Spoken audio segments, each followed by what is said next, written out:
അപ്പോൾ ഇന്നുണ്ടല്ലോ ഇനി നമുക്ക് ഇഷാൻകുട്ടിൻ്റെ ലഞ്ച് ബോക്സ് കാണാം. ഇന്ന് ഞാൻ റൈസാണ് ഉണ്ടാക്കി കൊടുത്തിരിക്കുന്നത്. സിമ്പിളായിട്ട് നമുക്ക് കുക്കറിൽ ഉണ്ടാക്കാൻ പറ്റുന്ന റൈസാണ് കേട്ടോ. ക്യാരറ്റ്, സവാള, പിന്നെ ഇത് ഇത്രയും കൂടെ നമ്മുടെ നെയ്ക്കകത്ത് നമ്മുടെ മസാലക്കൂട്ടെല്ലാം കൂടി ഇട്ട് ജസ്റ്റ് ഒന്ന് വഴറ്റി അതിനകത്തോട്ട് നമ്മുടെ ഈ ക്യാരറ്റ് സവാളയും കൂടി ഇട്ട് നന്നായിട്ടൊന്ന് വഴറ്റി അതിനകത്തോട്ട് അരി കഴുകിയിട്ട് അടച്ചു വെച്ചു 2 വിസിൽ. നമ്മുടെ റൈസ് റെഡി. ഈസി ആയിട്ട് സിമ്പിളായിട്ട് ഉണ്ടാക്കാൻ പറ്റുന്ന റൈസാണ് കേട്ടോ.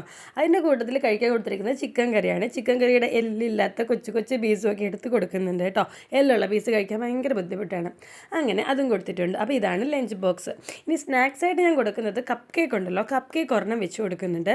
അതുപോലെ തന്നെ പിന്നെ ഒരു ടൊമാറ്റോ മുറുക്കേന്തരോ ഒരു സംഭവം, അതായത് ഈ സംഭവം പഫ് കോണോ അങ്ങനെ എന്തോ സംഭവമാണിത്. ടൊമാറ്റോയുടെ ഫ്ലേവറൊക്കെയാണുള്ളത്. അപ്പോൾ അതിട്ട് കൊടുക്കുന്നുണ്ട് കേട്ടോ. ഇതാണ് ഇന്ന് ലഞ്ച് ബോക്സിന് ലഞ്ച് ആൻഡ് സ്നാക്സായിട്ട് പാക്ക് ചെയ്തിരിക്കുന്നത്. ആ കുഞ്ഞു കൈകളാണ് കേട്ടോ ഇന്ന് അടയ്ക്കുന്നത്. ഇതെനിക്കിത് മതിയെന്നും പറഞ്ഞിട്ട് അവിടെ നിന്ന് എന്നെക്കൊണ്ട് അത് എടുപ്പിച്ച് വെക്കണ്ട. അവൻ ഫുഡ് കഴിച്ചുകൊണ്ടിരിക്കുന്നതിൻ്റെ ഇടയ്ക്കാണ് ഇതെന്നെ കൊണ്ട് ചെയ്യിച്ചത്. അപ്പോൾ ഇതാണ് lunch box and snack box കേട്ടോ. പിന്നെ ഒരു കുപ്പി വെള്ളം, പിന്നെ എപ്പോഴും പോലെ തന്നെ റാപ്പ് ചെയ്യുന്നുണ്ട്, ബാഗിലെടുത്ത് വെക്കുന്നുണ്ട്. അപ്പോൾ ഇതൊക്കെയായിരുന്നു കേട്ടോ ഇന്ന് ലഞ്ചും സ്നാക്സും ഒക്കെ ആയിട്ട് ഇഷാൻകുട്ടിന് കൊടുത്തിട്ടിരിക്കുന്നത്. രാവിലെ ബ്രേക്ക്ഫാസ്റ്റ് ആയിട്ട് ഇടിയാപ്പം മുട്ടക്കറി ആയിരുന്നു കേട്ടോ. അതിൻ്റെ തൊട്ടപ്പുറത്ത് ഇരിപ്പുണ്ട്. അതെനിക്ക് വീഡിയോ എടുക്കാൻ പറ്റിയില്ല, സമയം കിട്ടിയില്ല കേട്ടോ. അപ്പോൾ ഇന്നത്തെ വീഡിയോ ഇത്രയേ ഉള്ളൂ. നെക്സ്റ്റ് വീഡിയോയിൽ കാണുന്നവരെ എല്ലാവർക്കും ബൈ.